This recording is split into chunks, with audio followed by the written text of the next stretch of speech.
هو ينفع كده يا ناس؟ ضربتين في الراس مرة واحدة. انام شوية واصحى الاقي خبرين. الاول احمد العوضي طلق ياسمين عبد العزيز. ازاي؟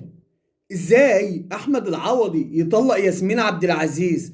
والخبر التاني الكارثي بالنسبة لي، نادي الزمالك، النادي العظيم، النادي الملكي، النادي اللي بعشقه، يعمل فينا كده؟ يعمل فينا احنا كده؟ يعمل في جمهور الزمالك كده؟ نادي الزمالك بقيادة حسين لبيب يعني بيستغنى عن محمد عبد الغني، غنوة نادي الزمالك. محمد عبد الغني اللي كان جايب لنا الضغط، محمد عبد الغني اللي كان جايب لنا السكر، محمد عبد الغني اللي خلى دموع الزملكاوية بتسح منهم كده لسنين طويلة، محمد عبد الغني اللي كان مخلي الشعب الزملكاوي كله ماشي بيدوت ضغطه والسكر والمرارة.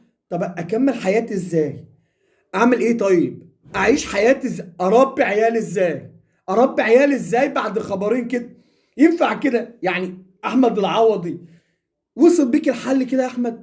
الصبح تقول لها كل سنه وانت طيبه يا قلبي، وبالليل انت طالق؟ ايه الخيانه دي؟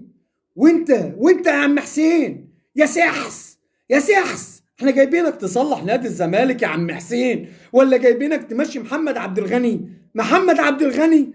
طب سايبنا ضاي ليه؟ ها؟ سايبنا ضاي ليه يا حاج محمد؟ ما خدتش محمد عبد الغني ونضاي ومحمود علاء وسامسون اكينولا وربطتهم بحبل مع بعض وسرحتهم نبقى واحده ووديتهم مكان بعيد عشان ما يعرفوش يرجعوا تاني نادي الزمالك ليه؟ اهم حاجه حطيت شرط في العقد انه يلعب لاي نادي، ان شاء الله يا رب يلعب للنادي الاهلي المصري، بس ما يرجعش تاني نادي الزمالك. اتاكدت؟ اتاكدت يا احمد يا سليمان؟ ها، عملتوا اللي يريحكم ويرضوا ضميركم؟ اقول لكم ايه؟ اقول ايه يا اخوان؟ لا اله الا الله، لا اله الا الله. طب نعمل ايه طيب دلوقتي؟ نعمل احنا ايه؟ جمهور الزمالك من امبارح يعني عايش في حالة فرحة. جمهور الزمالك فرحان، وده حاجة جديدة بالنسبة لنا، يعني حاجة غريبة، حاجة انا لحد دلوقتي مش قادر، يعني احنا في صدمة، في صدمة. نفرح ولا نزعل؟ يعني نقول ايه طيب؟ غنوة؟ محمد عبد الغني جالك قلب، جالك قلب يا حسين يا لبيب تفرح جمهور الزمالك؟ جالك قلب يا حسين يا سيد تخلي جمهور الزمالك يبات سعيد؟ جالك قلب يا احمد يا سليمان تخلينا يبقى عندنا امل؟ انا مش عارف نفرح ولا نبكي ولا مش عارف، بس اللي انا اقدر اقوله يا رب ما ترجع تاني يا محمد عبد الغني، يا رب ما ترجع تاني يا ابني، يا رب يخلي. انا بتمنى لك التوفيق في البنك الاهلي، تعرف وتامن بالله وتصدق وتامن بالله كمان مره.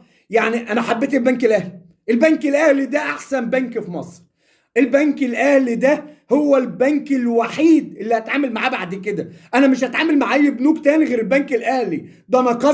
نقصنا. وانت يا عم العوضي حاول، يعني مش لازم تفطر كوارع يا عوض، مش لازم تفطر كوارع. يلا الحمد لله. هو انت مستني انت راخر ما تعمل اللايك الجميل؟ واللي لسه ما اشتركش في القناه فضلا منك وليس امرا اشترك في القناه وفعل زر الجرس عشان يصلك كل جديد، وتكون واحد من افراد اسره ملعب افندين.